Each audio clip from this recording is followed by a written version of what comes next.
Welcome to the Three Championship Drive podcast on YouTube, hosted by me, Lance Caporossi. Follow me on X at Lance Caporossi, the same way you see it spelled on the screen.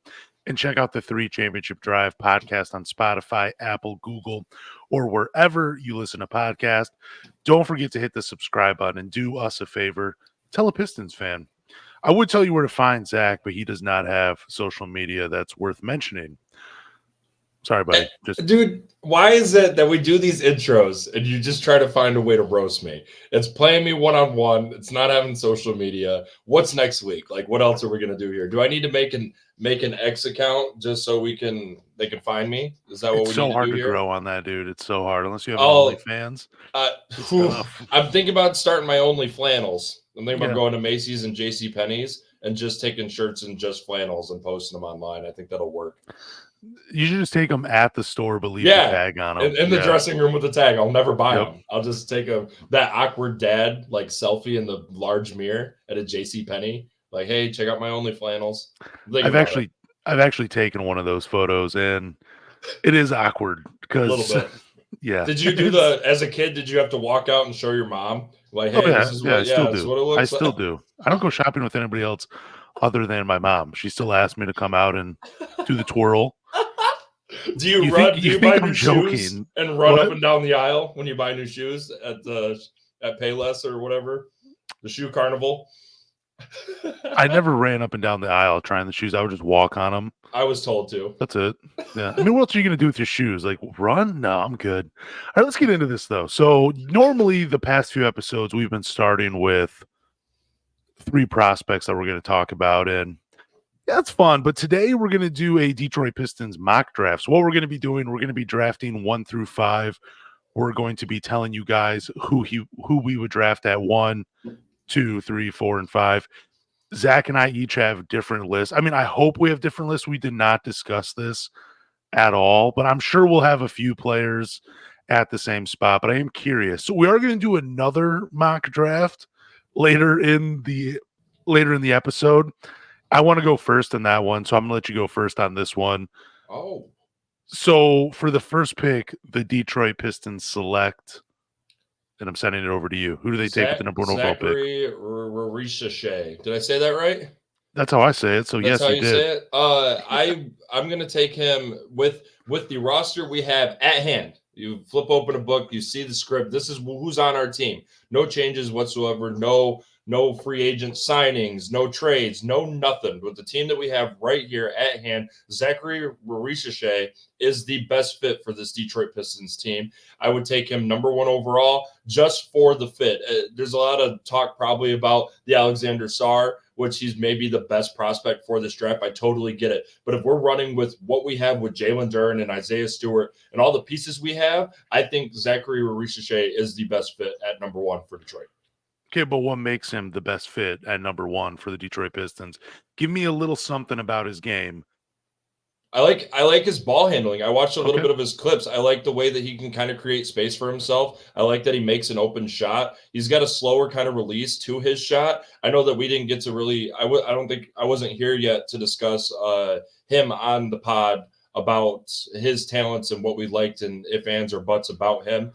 But from the clips that I saw about him, I think he has a lot of up value to him in this draft. I think that the Pistons would value a lot out of his skill set for this team.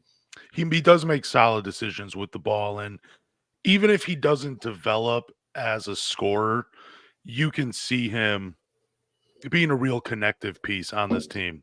I'm going to go in a different direction with the first pick. I'm actually taking Alex Sarr.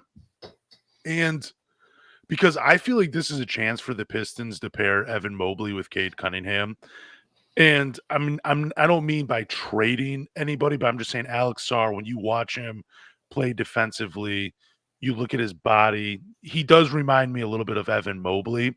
I don't know if he'll be making top 3 defensive player of the year in year 2 like Evan Mobley did, but that defensive potential is absolutely through the roof. He's not breaking Victor Wembanyama's ceiling, but it still is very much through the roof. And he's a guy that can play drop or he can switch. He's very mobile and flexible. He's nimble. You feel comfortable with him switching on smaller guys. And and just making things difficult for them. You combine his defense and Cade's ability to elevate big man's games, you got a solid player playing for your team for 10 years. Even if his offensive game doesn't develop, I don't care. Just as long as the defensive game comes over from Perth, I would love that with Alex Sarr at number 1. But number 2, the Detroit Pistons are selecting who, and you are on the clock.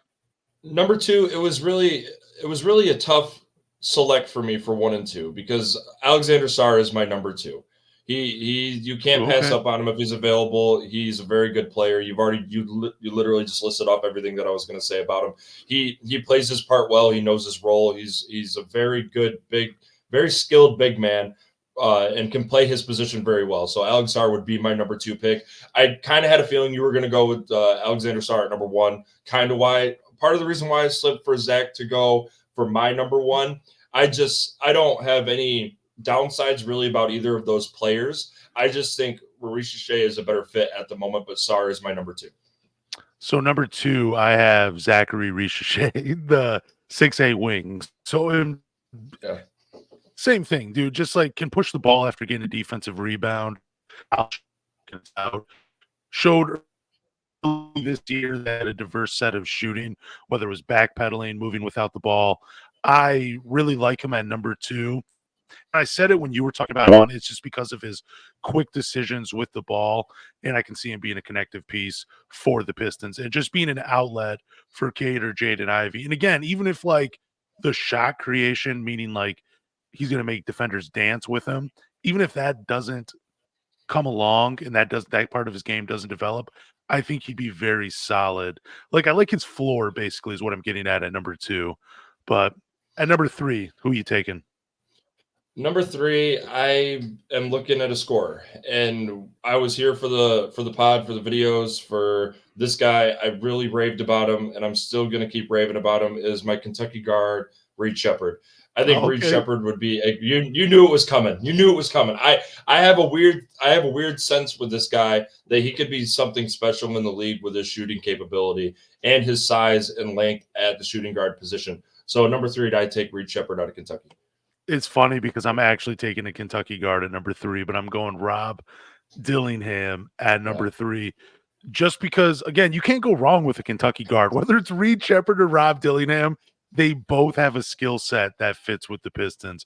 Reed Sheppard being able to shoot the ball, like just crazy efficient from everywhere on the floor. He's amazing. But Rob Dillingham, it's just the ability to break down a defense, to be able to play off the ball. There's not a lot of star power. I'm going for the guy that can just fill it up and will probably be the best scorer out of this draft class if everything works out. So that's why I'm taking Rob Dillingham at number 3. But at number 4, who are you taking? Kyle Filipowski out of Duke. Kyle Filipowski.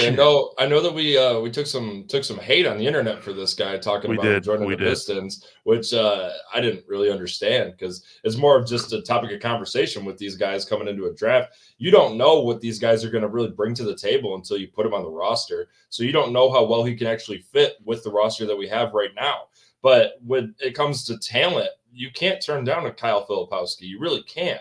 He brings out all the essentials for a big man that you kind of need in the league right now. He can spread the floor just a little bit on you. His three-point shooting is a little lackluster, but it can still come into play. I mean, you have these guys develop at different rates. We never thought Jalen Duren was going to be what he was. We had an idea, but we didn't know that he was actually going to really perform into the person that he ended up being. So at number 4, with his upside, I'd take Kyle Filipowski. Real quick before I get into my number 4, I do think it's hilarious that you actually found that comment on Instagram because I thought it was pretty funny when I read it, and it was hidden to me. I did not get the notification, so I had to click on it. I had to click on it. Personal, dude. No. Yeah. But was there just a small piece of you thinking like, all right, this is going to be like a bot, and they're going to say, go check out my OnlyFans? Is that what you were thinking when the hidden comment was there?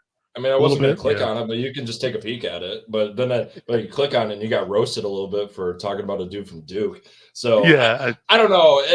Everything is speculation with these drafts, man. You don't know what you're going to get out of these players. You could draft Filipowski at 4, 5, 6, 7, and he could be a Darko. We don't know this. We don't know what kind of puzzle piece is going to fit in the puzzle that is not even close to being put together of the Detroit Pistons. So who knows? But no, the comment was great, and I love it. Just keep sending them, man. I'm all about listening to it. I'll read whatever you got to say to me.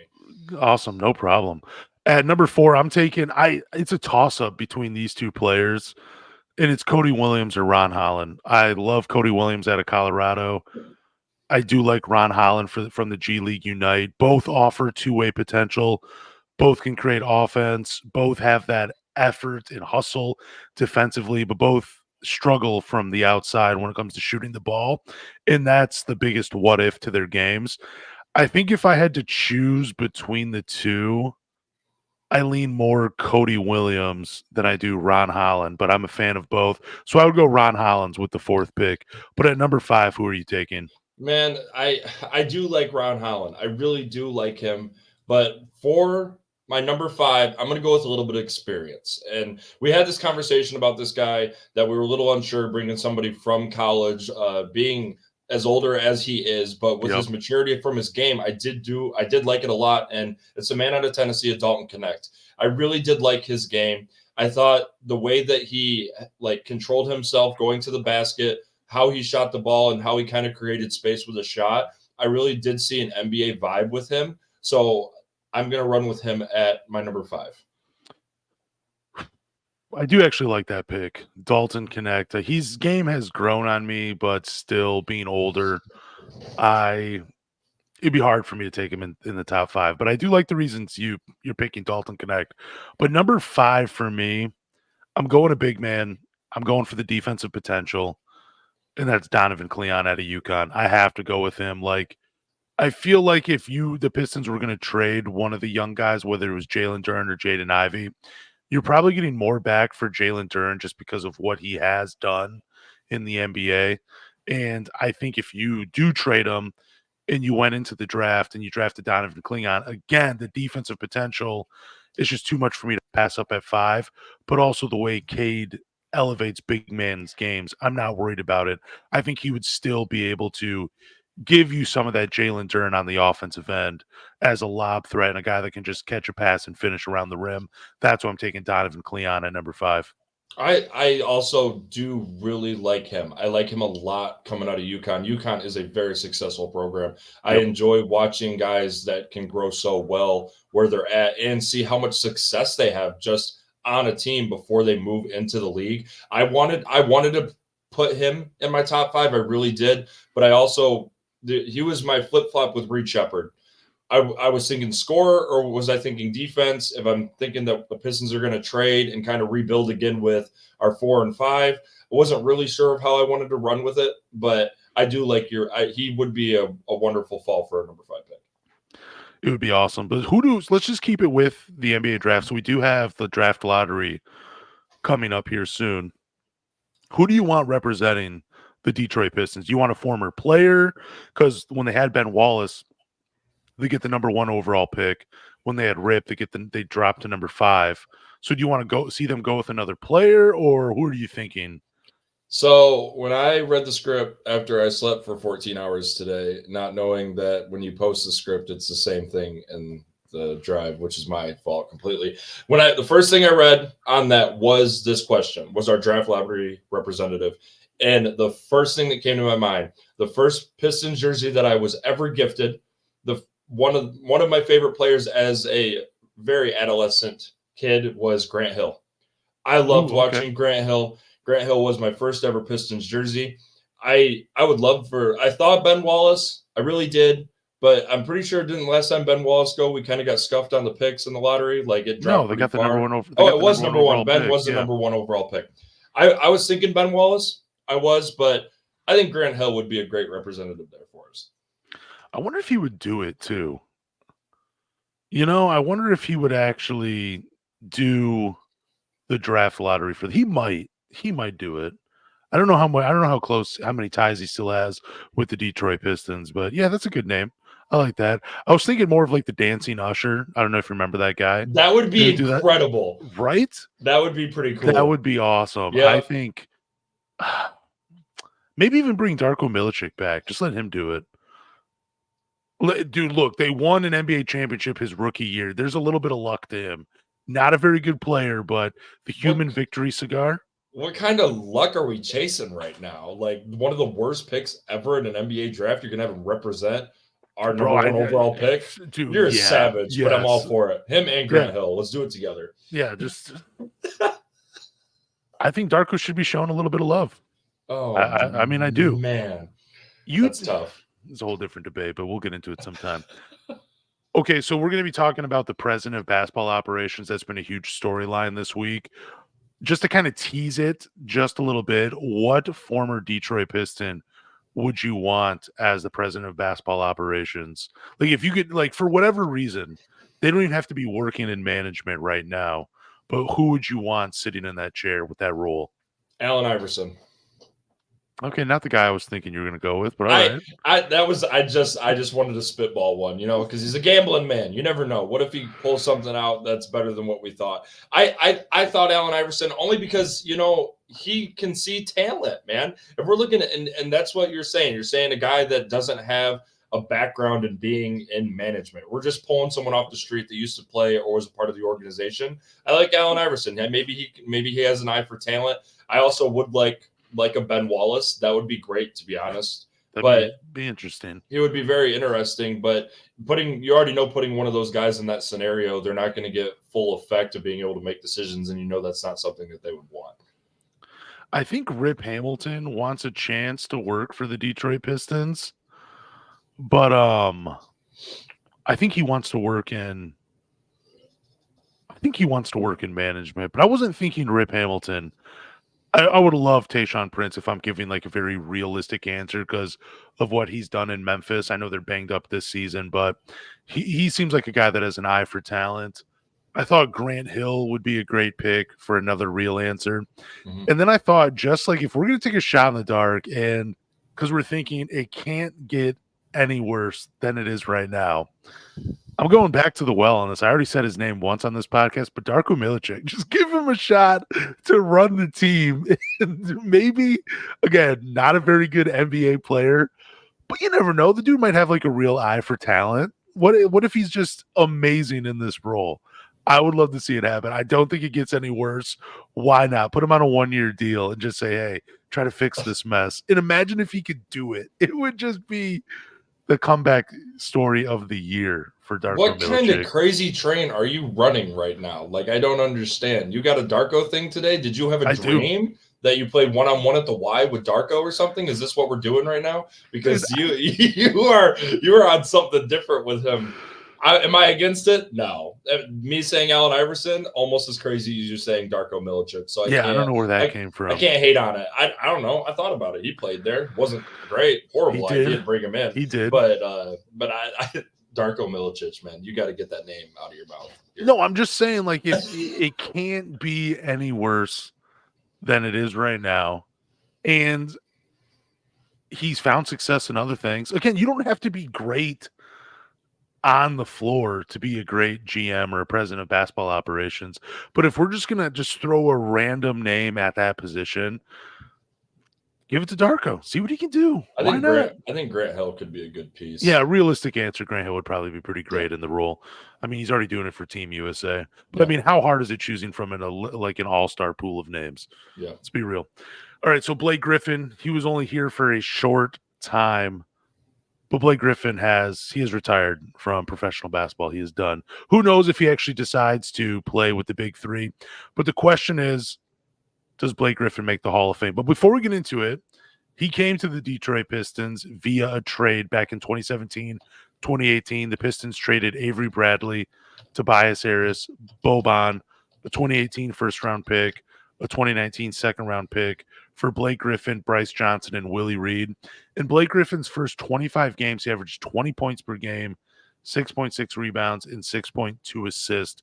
And he had a couple nice little win streaks when he came to Detroit. He had, I think he was a part of 2 5-game win streaks, but he was also in on games of, so they had 4 5-game win streaks during his time in Detroit before the knee issues started taking over. He gave it his all in Detroit. he was an incredible bright spot in like some of the darkest moments in Detroit Pistons history. But how will you remember Blake Griffin and his time in Detroit? That he paid a lot of money in child support every month. I think it was like a couple $100,000. I I'm just don't kidding. think that was real, I'm just but kidding. I'm just kidding. I as a Piston fan, Blake Griffin was amazing to come in and did what he did in the 2018 season. Taking the team that we had to at least to get a playoff berth, like that was something that I don't think a lot of people had a lot of respect for. And no. Blake was on literally one leg. He really was. As much as respect I have for playing on other teams, it's very minimal. But for what he did for Detroit with what he had to offer and where his health was, I think he did a great job. And I think he catches way too much hate from the Detroit Piston fans because him leaving, I mean, what are you going to do? He's getting older in the league and he wants to go try to attempt to finally get a ring. So him leaving really was inevitable for him to do. So I don't have any disrespect towards Blake Griffin. I did very much enjoy watching him play.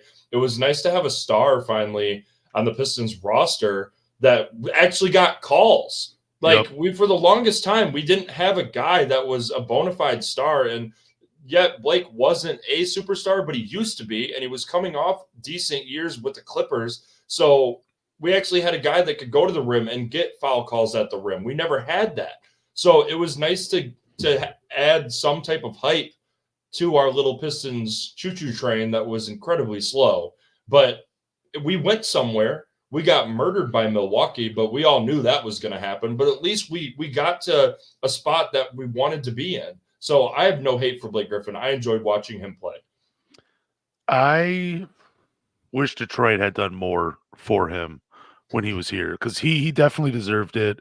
I thought him and Reggie Jackson would be a phenomenal two-man game, and they did give us probably one of the greatest clips in NBA history where they're pulling the Flint semi-pro scene where they're just passing it back and forth. That was just awesome, and I really thought they would do more. I mean, I thought Reggie Jackson would be an all-star in Detroit if I'm being perfectly honest with you, but the Blake Griffin time, I can't even say I was disappointed because it was the first time in my Detroit Pistons fandom I actually had a chance to really root for a superstar. I mean, Ben Wallace was probably the most popular player that I grew up watching, but he wasn't the kind of talent that Blake Griffin was. And Blake Griffin was a true superstar. I mean, it was unbelievable. Like everybody knew who he was. Even my mom knew who Blake Griffin was. And that's how I define superstars. If a non-sports fan knows who you are a superstar. Yeah. And that's just what he was. And it was fun to root for him. I was a little disappointed because I defended him quite a bit on X. Do the little thing right there. And I remember talking to non-Pistons fans, and they said, "Yeah, he's washed up." And I was like, "No, he's just coming from his knee injury." And I was really defending him, and that's not the point I was disappointed about. But when he went to Brooklyn and he started locking up Bradley Beal, who I think was leading the NBA in scoring that year, I was like, "Dude, what knee problem, dude?" I was a little pissed off at Blake Griffin that he did that Yeah. because I thought he was after they had waived him. I thought he was done, and then he's locking up Bradley Beal for just a brief few seconds, and it just pissed me off. So I was a little Yeah. mad at Blake Griffin, but I Yeah. do apologize for that. Blake Griffin's time was great. Where is his individual season the greatest you've ever seen from a Detroit Piston, or is there someone else? In my lifetime, probably yes, from what I've been able to witness and understand watching Pistons basketball. But I wanna rally back to your point about him locking up Bradley Beal. The biggest irk that I had to Blake Griffin after leaving the Detroit Pistons is I'm pretty sure after he left the Pistons, he led the NBA in dunks for like I think like a game of like 25 like a 25 span game, and that kind of bothered me because of him having his injuries and being hurt and all these things, and then going to the Nets and performing the way he did. I think that's why the Pistons fans kind of doubted him a little bit, and they lost a lot of respect for him because of the way he played at the Nets after he was released. I don't know if he led the NBA in dunks, but I do remember him dunking it quite a few times. And I do personally know some Pistons fans, that's what pissed them off was they thought that ability had left him Yep. when he was bandaging himself up. Yep. The other moment too was when him and Isaiah Stewart got into a fight, and we still have no idea why that happened. Mhm. They were pushing and shoving each other on the floor, Yeah. and I think Blake Griffin got ejected in that game, if memory serves me right. But either Mhm. way, that was just a really funny moment, and Yeah. we never got any context. I to think it, he though. wanted to. I think he wanted to take a villain role for some reason. Like he wanted to I be can that see guy, and which is I mean, that's okay. Like if that's what you want to do, that's fine. But you want to be a villain to the Pistons? Like what did we do to you? Like we're not winning a bunch of games. Like I don't know why you're attacking us or our fan base or doing what you're doing. We get when we're talking about what's on the screen about him being a Hall of Fame player. I say no. I don't give him a Hall of Fame Ooh, okay. inductee spot. I don't. It's for the ring purpose. Like I don't think his statistics were good enough for him to be a Hall of Fame player without having a championship behind him. Especially as much as it's not a topic that's talked about, but I think if you're a player and you're jumping from multiple teams just to ring chase and you still can't get one, I think that really messes up your legacy. So him jumping to the Nets and the Celtics, trying to figure out what he wants to do just to maybe win an NBA championship, and it never fell through for him. I think that does affect his legacy a little bit. Yeah, I think the Basketball Hall of Fame is, out of all the professional sports, for NBA players, it feels like it's incredibly easy for them to get into. Now, I know you have to look over the entirety of his career, so you got to talk like high school, um, international, like if he played in the Olympics, college, that all factors into it. But if we're just talking strictly NBA resume, I just don't think it's enough for how good of a basketball player he really was.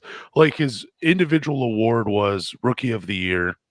He was a 6-time All-Star and a 5-time All-NBA team member.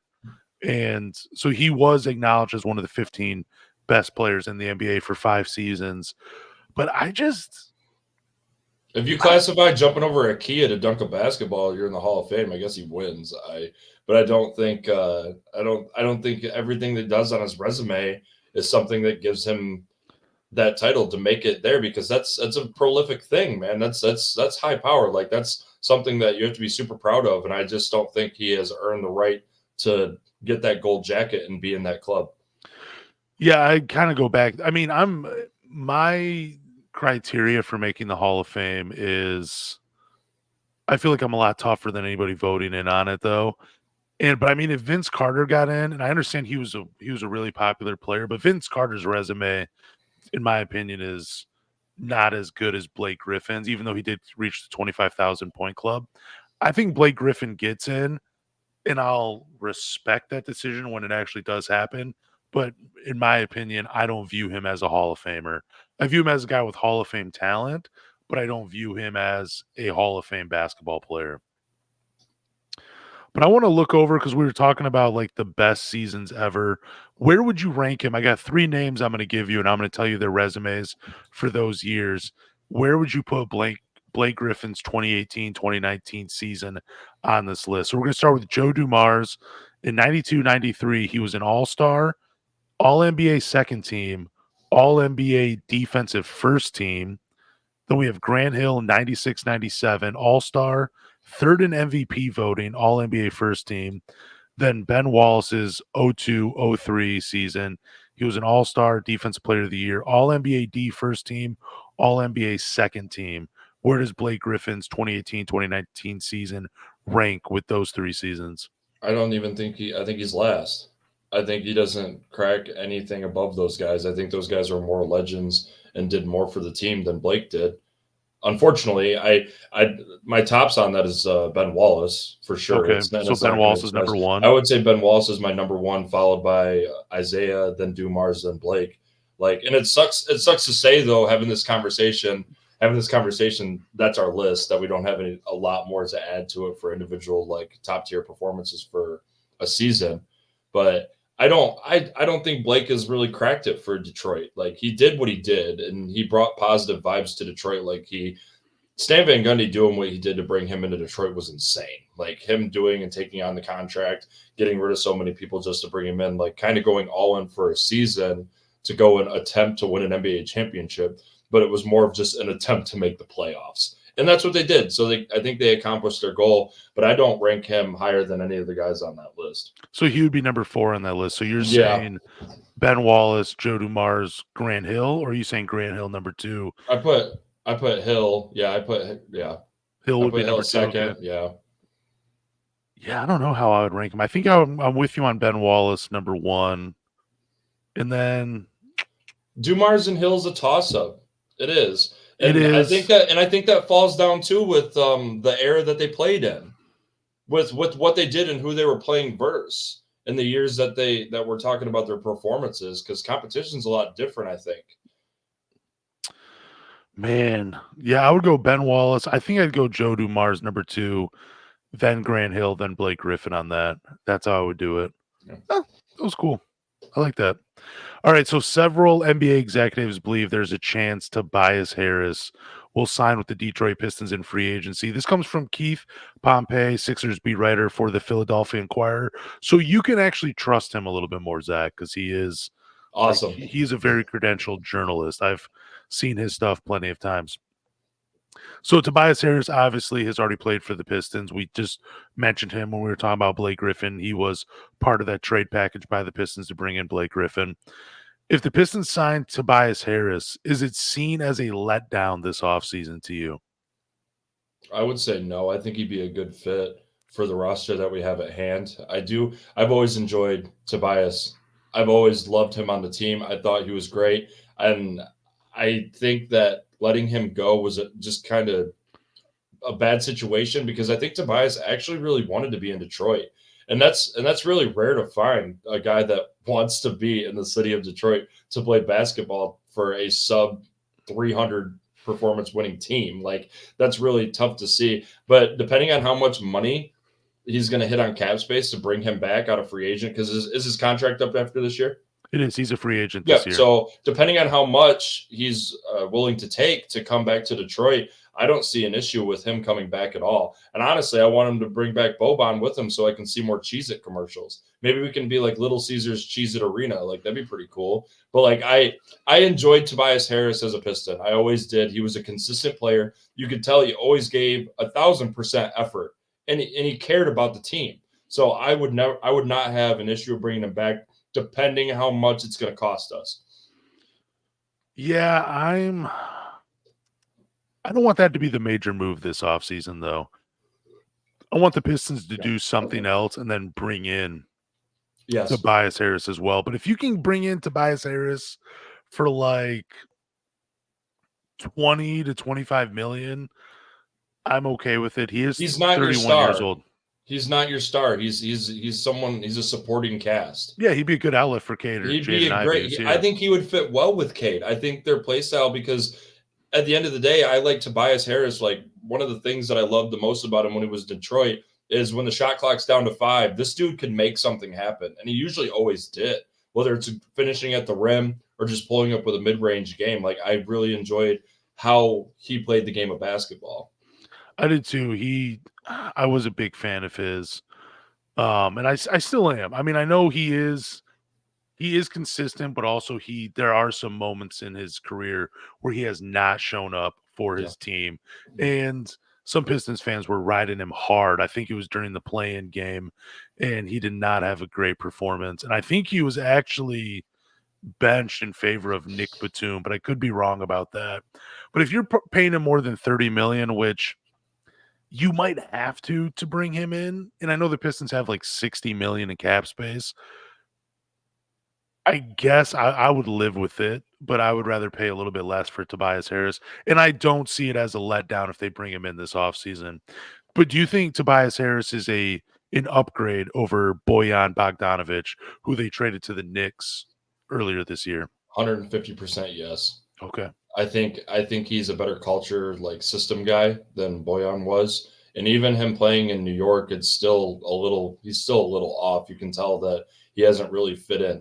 And I think that was the biggest problems in Detroit is that he never really found his role with the team because there was games that he was shooting the ball 20 times and there was games he was only shooting at 6. He didn't really, I don't think he really understood what kind of role he was going to take on with that team. And I think Tobias is a little better fit and understanding of maybe, and plus too, he's been in the league for so long. I think he'd be a better role model for the younger guys coming or playing on that team right now. So Bojan played 87 games for the Pistons, started 86 of them, averaging 32 minutes per game. And for the New York Knicks so far this year, he's played in 29 games, averaging 19 minutes per game. Yeah, I think, and Tobias Harris is a starter on the Philadelphia 76ers. I think Yeah, he's a clear upgrade over Bojan. I think Bojan, he was a lot of fun to watch in Detroit. I just think his numbers were inflated yeah, because the team was so bad. Like you needed someone to shoot the ball, and Bojan was just one of those guys. yeah, And yeah, so I think Tobias Harris is a huge upgrade over Bojan Bogdanovic. yeah. So the Pistons are seen as a wild card to land this all-star point guard, and it is Trae Young. And I am ecstatic. Now, this does come from a Bleacher Report blogger, Eric Pincus. He says competing executives say they need to do something. And yeah, he's right. The Pistons do need to do something. I personally would not be disappointed if the Pistons brought in Trae Young. I know some fans don't love the fit with Cade Cunningham, but dude, I don't care if the fit isn't perfect next to Cade Cunningham. You're talking about a top 5 guard in the NBA. For 5 seasons, he's averaged at least 25 points per game in, I believe, 8 or 9 assists. His career high in assists per game this year, like 10.8, averaged 29.6 his second year in the NBA. He's led a team to the Eastern Conference Finals. He's been a multiple time All-Star. He's made an All-NBA team. And if, in my opinion, if you ask Portland Trailblazers fans if they would be disappointed if you could have had Brandon Roy and Damian Lillard in the backcourt together, none of them would be disappointed about that. I don't think Pistons fans should be disappointed in our version of Brandon Roy and Damian Lillard and Cade Cunningham and Trae Young, because that could actually be the reality. I would love to see it. But what are your thoughts on Trae Young potentially landing with the Detroit Pistons? I say it's a full send. If this is an opportunity and Trae Young wants to come to Detroit, he's got to have some tie with Monty Williams. There has to be something there for this to be made a full case to actually be a thing. And then also too, if we're going to be going and we're going to be looking at maybe adding another person for president of basketball operations, if you get someone in that has maybe a little bit of history with Trae Young, you might get another opportunity for him to have a higher ceiling to come to Detroit than not wanting to come to Detroit. But you can't pass on an all-star. As much as we just talked about Blake Griffin, granted it's not the same case, so please don't comment on Instagram about what I'm about to say, but they're superstars. You're getting a superstar in Detroit. It doesn't matter really who it is. Blake Griffin obviously was on a decline. I'd say Trae Young is plateauing where he's at. I don't think he's going to be any better than he already is right now, but you can't pass up on that. If you're going to get a guard that's going to come in and be able to shoot maybe 30, 34, 35%, 37% from 3 with Cade, that's a very consistent mid-range jump shot maker, which that's what he wants to be. And you can actually have a guy that's able to set up Cade for what he wants to do.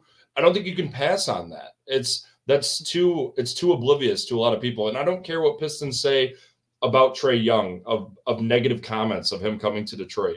You cannot pass down a guy that has solidified himself in the NBA and taken a team. I'm pretty sure the team he took to the Eastern Conference Finals was not the greatest team that he had paired with him. I think the second best player was John Collins. Yeah, so he can carry a team. He really can.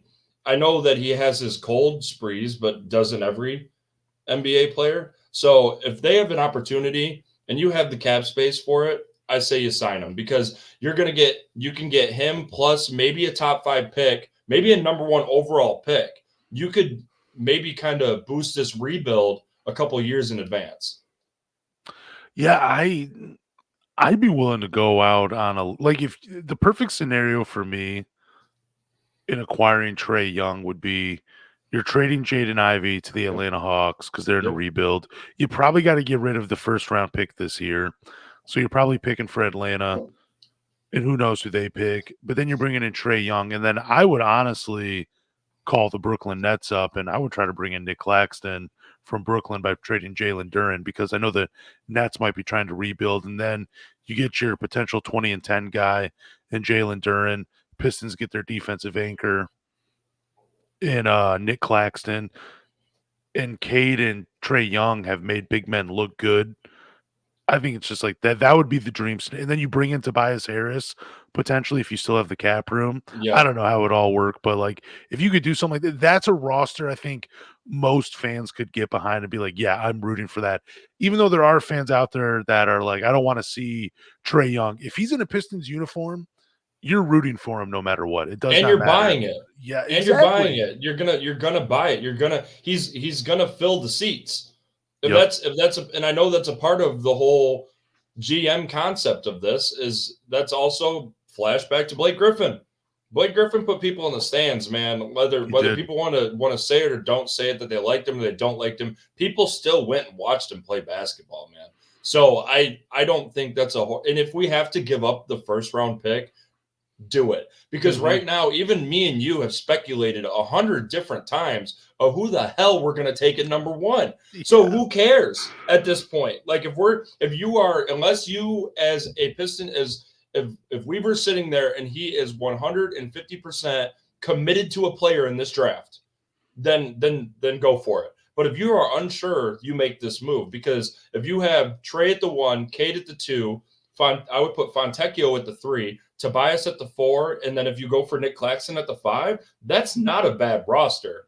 I don't know It how well it competes. would mesh, but it can work with this modern day NBA. So I like the move if they can make it.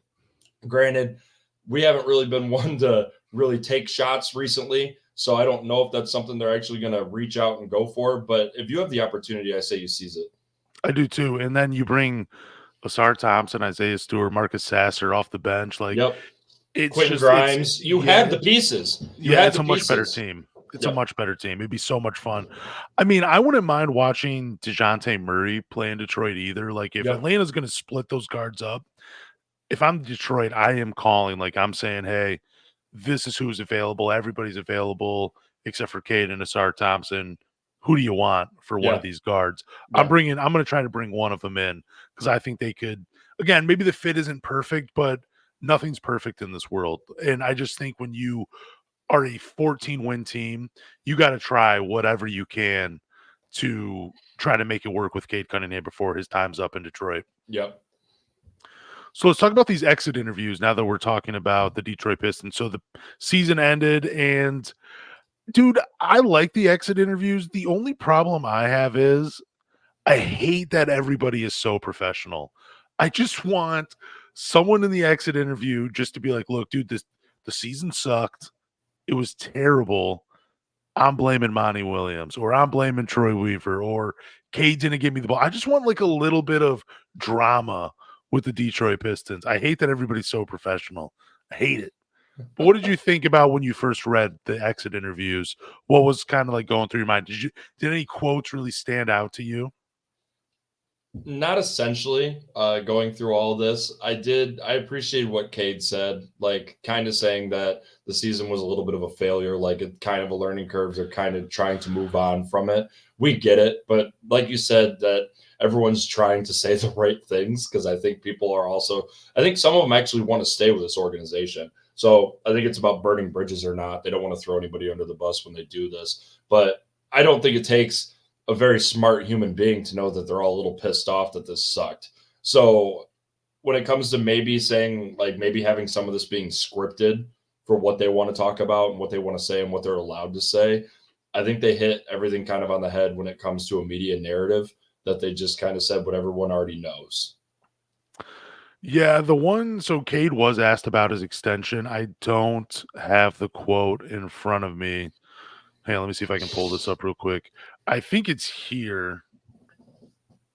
No, I don't know if that's it. It's gonna irritate me.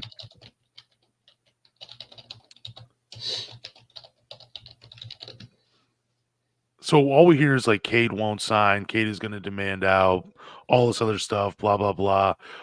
But he was a little short with his answer, and I believe he said, "I believe in this franchise. I believe what we're doing, and the fans should feel good about the future because I'm here. Next year, everything will be much better." I really hope that is from him, and I hope that's not just from like a random person talking about it. But I don't know. Do you feel good about Cade and his future in Detroit? Not really, to be honest with you, because he came from a very high percentage of winning throughout his high school career and college at Oklahoma State. So I don't think he's really used to dropping 28 games in a row. I it makes me nervous. It makes me nervous. I think they really need, if they want to keep him, they really need to keep him in conversations about what they're doing with roster management. That is, if you want him to be your superstar, you want him to be the go-to, you want him to be the Pistons GOAT, you want him to be everything that we want in a superstar. Like, if that's how you're going to treat him, then I think you give him more options to help with decision making when it comes to free agents and signings. But that all boils down to who we bring in as president of basketball operations. If Tom Gores is willing to let Troy Weaver go and do what he wants to do with the roster. So I think within the next year before he can extend, I think we're going to see a lot from the GM side, and we'll be able to tell if he actually wants to stay in Detroit or not. I mean, I'll be honest with you. I do think he's going to sign there's no way he turns down the rookie extension. Let me just get that out of the way. I believe it's like 150 million plus. I'm just so surprised there's not an actual quote that I can read instead of watching the video. I don't want to watch the video right now. I just want to read what he says. I think he's going to be here, but I do think next season is a make or break for Cade Cunningham, whether he's going to be here like long term, long term. Jaden Ivey, he said some interesting things about the fit with Cade Cunningham. I'm going to read this for you guys. He said, it was the first year that we got to play side by side with each other. There were times where it was a struggle, but there were times where we really thrived together. I know you didn't watch a lot of Pistons, but I really don't remember many games where they really thrive together, like he was saying. I always felt watching it, it was just, as the season progressed, it just looked like such a bad fit between those two. So I'm glad Jaden Ivey is optimistic when it comes to his fit and his future with Cade Cunningham. I'm not. I'm not one of those fans that thinks it's somehow just magically going to work. So good for Jaden Ivey. Again, very professional answer. But I think the struggles outweighed the thriving between the two of them.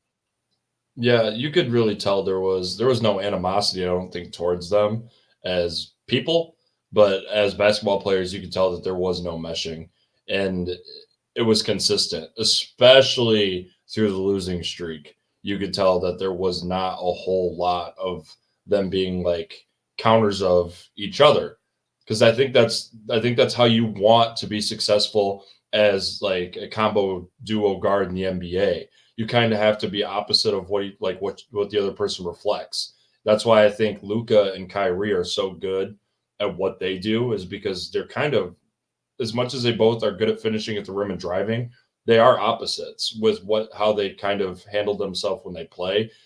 I don't know, maybe it's just because Ivy's still young and he's still learning the system of how he wants to be of an NBA player. But I don't see those two, especially with them being young. We're going to see way too many growing pains in the future with them.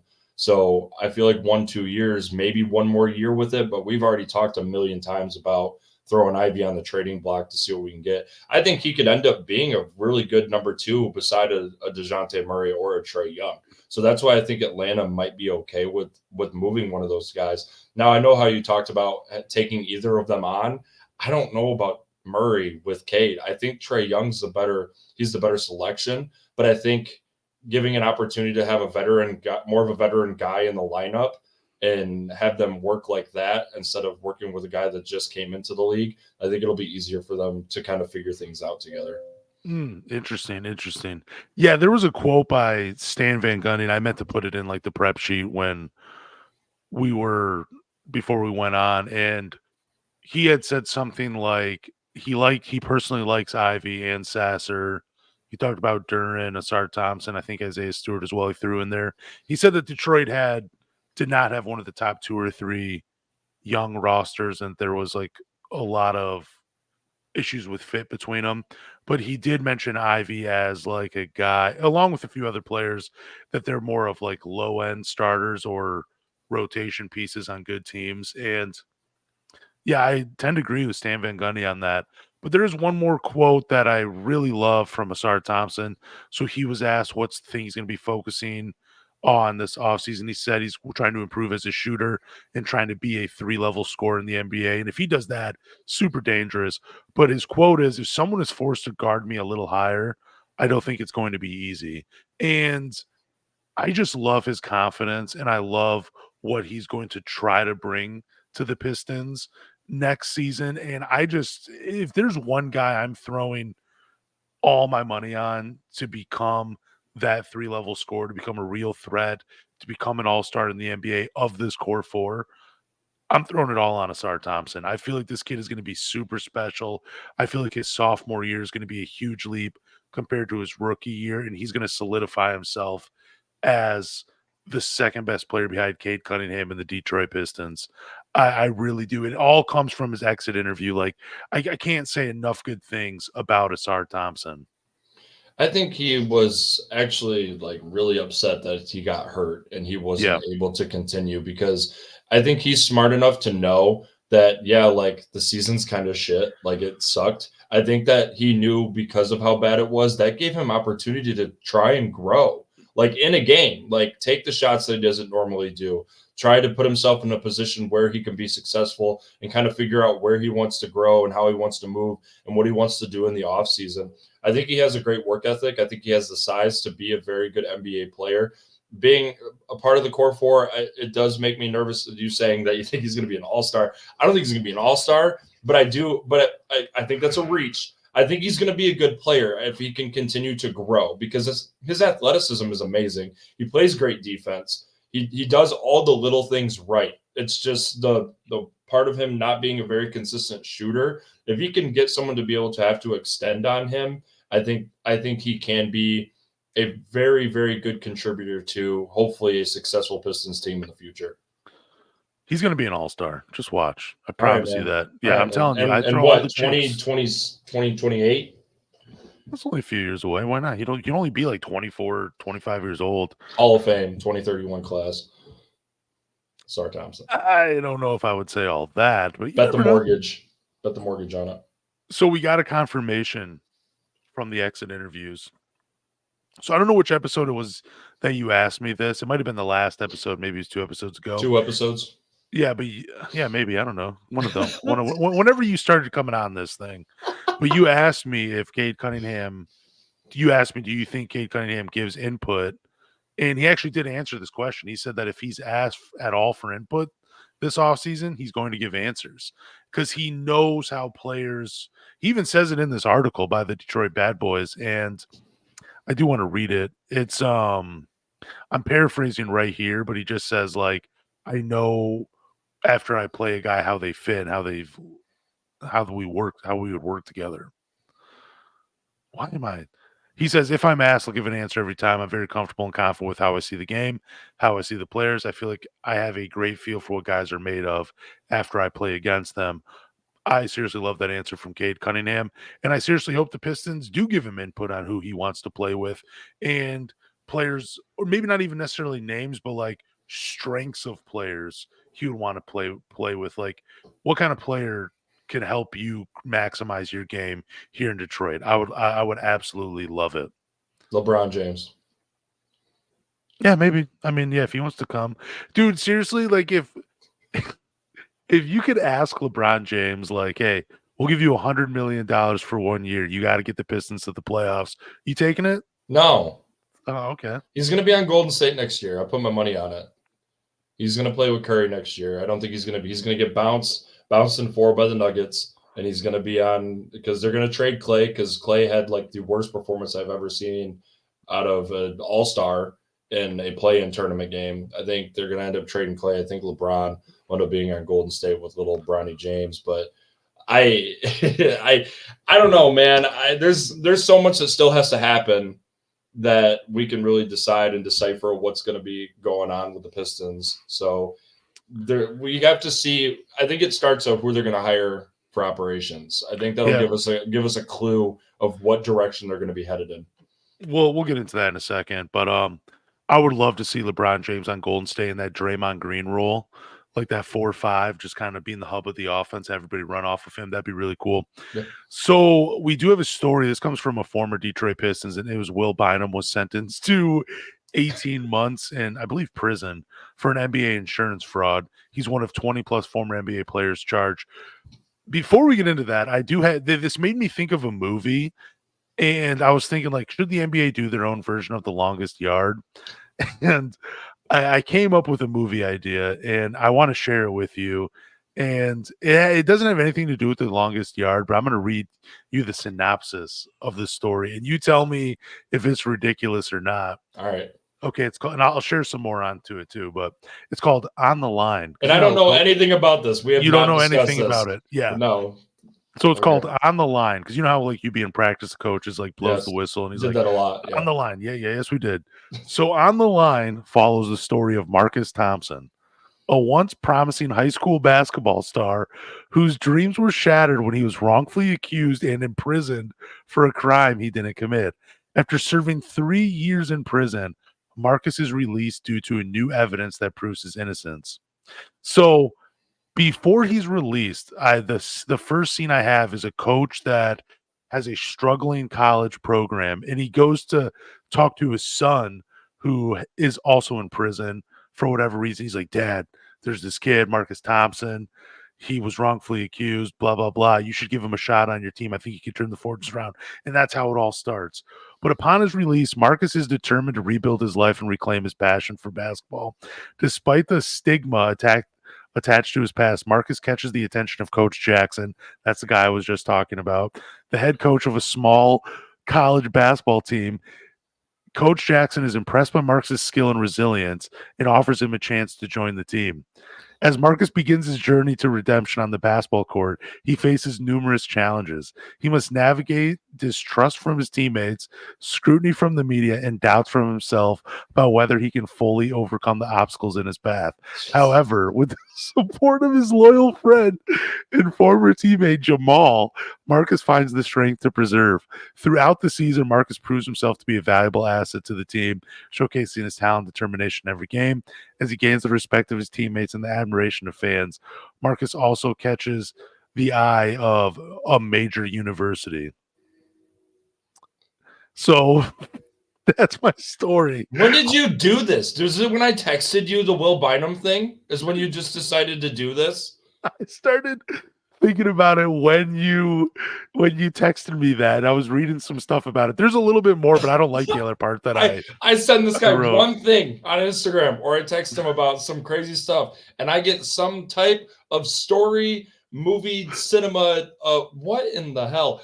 I'm gonna rate that about a 6 out of 10. Okay, that's what fair. I'll give you from the little time that you had to put that together, because we are no Emmy Award winners or Grammy nominees here. We are on a low budget podcast. We are.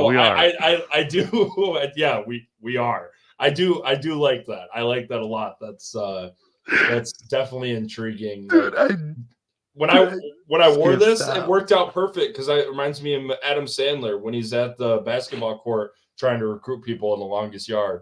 It's my favorite. Poor. I got fries that across your eyes. Like that's how I feel right now. I just got burgers. Like I'm Adam Sandler talking to Terry Crews right now. I was trying to write something that would be similar to The Longest Yard, but I was like, man, I kind of want to go a different route. Like I want it to be like a dramedy. I want there to be some funny moments, but also I want it to be like a serious movie.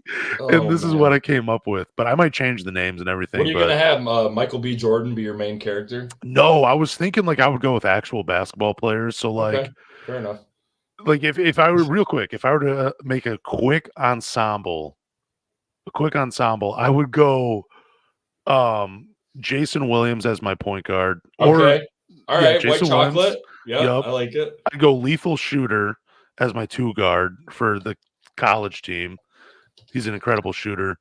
I think I would have Darius Blazley play the role of Marcus Thompson because I'm imagining Marcus as like a 6'8", 6'9" lefty, and that's what I Okay. get. I would have Isaiah Hartenstein play the center, and then I would have to have Matt Barnes on the team as well, or Steven Jackson. Can I make an input? Yeah, go ahead. Of course. I want Chris Anderson in this. Well, okay, if we were going with like the longest yard, if we were going with longest yard, it would make sense. But maybe Matt Barnes doesn't make sense for like a college basketball team. But I would still have to think about it. But Darius Blazley for sure would be on my team for this. But anyways, yeah, that was my story. That was the synopsis I came up for On the Line. That's crazy. You put that's a lot of effort, and I don't want to know how long that took you, and I don't want to know what you were doing while you typed that all out. But I did it all on my phone, and then I was like, okay. When I think of stories, I think of like, okay, what do I want to say? What's a quick idea? And then I just go from there. That really wasn't giving you my whole writing process, but that's the story of On the Line. All so right. what we're going to do with the 20 NBA players that were found for insurance fraud, we're each going to come up with a starting 5 that we think could be the 2023-2024 Detroit Pistons. And I'm going to take the first pick, and then I'll give you the second pick. All right. We're each building a 5-man lineup. Okay. We'll just stick with 5. But with these are all people that are involved in this. Yeah, so. these were all the names I found online that were involved in this. So stupid and just so crazy. But with the first pick, I'm going Tony Allen as my starting 2 guard. That sucks because I wanted him. He wasn't my first, but I did want him on my team. He's the most accomplished player. How could you not take him? That's fair. Okay, who you taking? To each their own. My number 1 pick is CJ Watson. Oh, you bastard. Yeah, because we had this conversation. I don't know all these people, so I'm going to try to pick the ones that I know. Yep. So, talent or not, averaging 1.3 points a game, I don't care. If I know them, they're on my team. Okay, so with the third pick in the insurance fraud All-NBA draft, it just cracks me up every time I think about it. Yeah. I'm going Ruben Patterson. I'm going all defense with this team. Okay. I like it. I'm just going through and I'm deleting all the people that are picked. All right, so I'm grabbing Terrence Williams at small forward with my pick. Man. He was going to be one of my guys too. So with the 5th pick, who am I going with the 5th pick? I need some athleticism. I'm going to go with Darius Miles. Okay. He's going to be my 4-man on the all insurance fraud team. Okay. Man, dude, I looked up some of these people, and like I said, I don't know any of these people. But the one that I kind of know is for my 3rd pick of the insurance fraud NBA draft is going to be Antoine Wright. He's a good one. He was a guy. To say this like this, man, is just so messed up. It is. But I'm all for it. Yeah. No, I really loved Antoine Wright's game. I think he came out of like Texas A&M. I thought he was going to be an absolute stud in the NBA. Like I would go off with him in 2K. He was one of my swear to God, he was one of my favorite players. Oh yeah.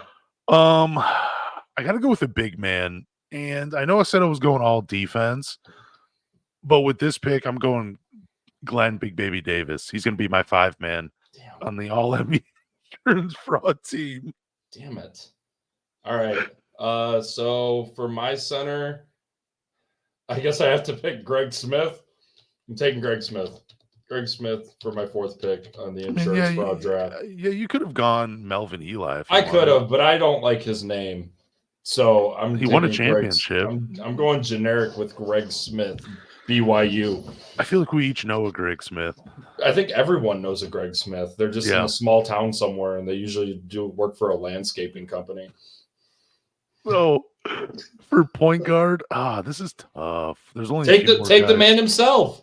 Take the man himself. I'm Do thinking it. about it. I'm Do thinking it. about it. Dude, he's crazy, man. Don't pressure, man. How many Don't pressure, dunks did man. he have in the NBA? Dude, At if like it's 5'8". I think I am going to go Will Bynum at the point guard. You did take my guy, CJ Watson, but I'm going Will Bynum. So who's your final pick? Man, dude, this sucks. I think so. I don't have a lot of size on this team. And just because of the solar eclipse recently, I'm gonna pick Jamario Moon. Ooh. Because why not? So yeah, my team's not a large team, but they're there. You got a pretty decent team. Jamario Moon is all a right. solid rebounder. It's all right. So I think I'm gonna roll with that. If I'm picking a sixth man, I'm going Chris Douglas Roberts as my sixth man. Oh, if we're doing 6-man, I'm grabbing Allen Anderson. That name's awesome. I'm surprised neither of us took Keon Dooling. He was a pretty good player in the NBA.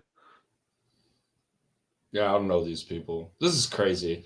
It's incredible how many people got in trouble for this, and I think some people were sentenced to like 10 years in prison for this. Yeah, Terrence Williams was sentenced to 10 years because he was basically like the guy. Like there was a lot of fraud. Let me actually pull this up and just read some of these voids for some of these people. Man. So Terrence Williams was, where is this part? This is such bad podcasting for just a split second while I try to find all this. I could sing. Don't do that. So, okay, the funny thing about this is Terrence Williams praised the outstanding investigative work of the FBI when it came to this. That's my guy. That's my starter, bro. He's smart. Yeah. He's smart. So Keon Dooling, Glenn Davis was convicted of conspiracy to commit healthcare fraud, wire fraud, healthcare fraud, and conspiring to make false statements relating to healthcare matters. And he's scheduled to be sentenced May 9th, 2024. So it's already happened. Yep. But Will Bynum, he did the same thing. But basically, Terrence Williams is like the ringleader of all of this. This was his idea. And I believe they went to like doctors and dentists and everything like that. And they were coming up with these insurance fraud claims. And I believe Will Bynum has to pay like almost $200,000 back in restitution. It's just so crazy because he made over $15 million in his NBA career. That's wild. Yeah, it's just a crazy case altogether, and you just don't think of things like happening like this with NBA players because there is so much money on the table when they're playing. Like even if you're like the 10th man, you're making 5-10 million, almost, somewhere around there. Like it's just crazy. Like I can't believe you'd actually have to do anything like that. So we do got one final thing to talk about, one final topic, and that is Troy Weaver will remain the Pistons GM as they search for a president of basketball operations. I believe Tom Gores is not firing Troy Weaver right now, and he's letting the president of basketball operations fire Troy Weaver instead of doing it himself. Do you believe that's what Tom Gores is doing? Oh, definitely. He doesn't want to do it. I think they're literally like Tom Gores is sitting with Weaver like, hey man, this guy would be really good above you in this job to help you assist, blah blah blah. And he's like, yeah, he would be really good at this job. And then they bring him in, and then within a week, that guy's gonna be like, hey man, like it was cool, appreciate you helping me get this job, but you're gone. I do think that's a thing because we had that multiple conversations of your too many chefs in the kitchen, and that's going to be a problem. That will be an issue. I don't think Tom Gores, man, it seems that he's continuously trying to show mad respect to people that he's been hiring on staff and keeping them within the organization. And I think this is one that Tom Gores does not want to keep in the organization. So I think that's right. I think that's what's going to end up happening. See, but I think the president of basketball operations, they're here to make the final decision so Tom Gores doesn't have to. Like, there's basically just Tom Gores is like stepping away. Like, I'm paying you the money. This is what you're going to do. And he basically gets the final say. Like, he's going to be the middleman between, or the bridge between Monty Williams and Troy Weaver as well. But there's a short list of guys. This comes from James Edwards III in his Athletic article. At the top of the list is John Horst. He won Executive of the Year in 2019. He also has ties with the Detroit Pistons. He did an internship here and then he was part of the team as well. He left for the Milwaukee Bucks along with John Hammond, who is second on this list. Now, John Hammond drafted Giannis and traded for Chris Middleton when he was still on the Detroit Pistons. And he has been with the Orlando Magic since 2017. And he's responsible for drafting guys like Paolo Banchero, Franz Wagner, Cole Anthony, Jalen Suggs, Jonathan Isaac. He traded Nikola Vucevic for Wendell Carter Jr. and a couple of first-round picks. Then they have Neil Olshey. He was the Blazers GM from 2012 to 2021. He built a roster that did not win the championship, but they had 3 50-win seasons and 4 seasons of 40 or more wins. Bryson Graham, he's a rising star in the executive world. He started as an intern with the New Orleans Pelicans, and he has been in the rooms when they've drafted like Herb Jones, Trey Murphy, and guys like that for the Pelicans. And then the final guy on the list is Dwayne Casey, who was involved in scouting and talent evaluations with the Raptors and the Detroit Pistons. And that's a guy, Dwayne Casey, a lot of Pistons fans would be disappointed if he becomes the president of basketball operations, just because for some reason they're confusing his coaching record with the Pistons as his ability to be a president of basketball operations. I don't know how they correlate, but some people make it happen. But what do you think about that list? I don't know how familiar you are with any of those names. I'm not, to be honest, right off the rip. But I'm gonna join every other Piston and say that I think giving Dwayne Casey the job would be a horrible idea. I think you need a new face, man. You can't, because he's already within the system still, and since he's already kind of what's his role right now with Detroit.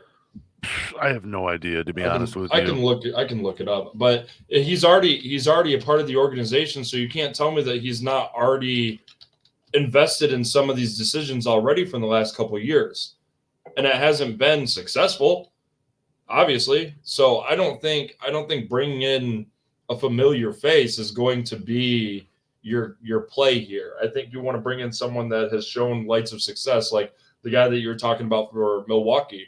Drafting Giannis, everyone kind of thought that was a joke because Giannis was really small coming into the league. Like, he was not what he is today, not even close. So I think you have to bring in a new face. I think you need to mix it up a little bit. Get someone here soon, get them here fast, make a decision so we can start making off-season moves before this draft is going to happen, so we can kind of figure out where we want to place ourselves.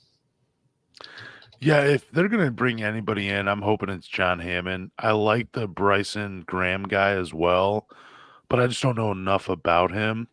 And that kind of feels like Troy Weaver all over again, just in the same, not that he'd do the same job as Troy Weaver, but like it's the same type of scenario. Just a guy that, he's a rising star in his role. He's never had the opportunity, just kind of like that. John Horst would be. I was actually taught by his aunt at Western Michigan. She's actually a professor there, and she brought up John Horst all the time. I think he was just kind of riding the coattails of John Hammond. I don't know too many of the moves he's made since they won the title. They've been a good team, but you're going to win a lot of games with Giannis. Yeah, John Hammond would be my guy out of these guys. But do you have any other thoughts on this list? Unfortunately, I don't have a lot of input with it other than the information that you're giving me on it. I haven't really invested a whole lot of time in figuring out who could be a good fit for the president of operations. But I think one of the hardest things to kind of dictate that is guys that were basically understudies for guys that were technically the successors of programs.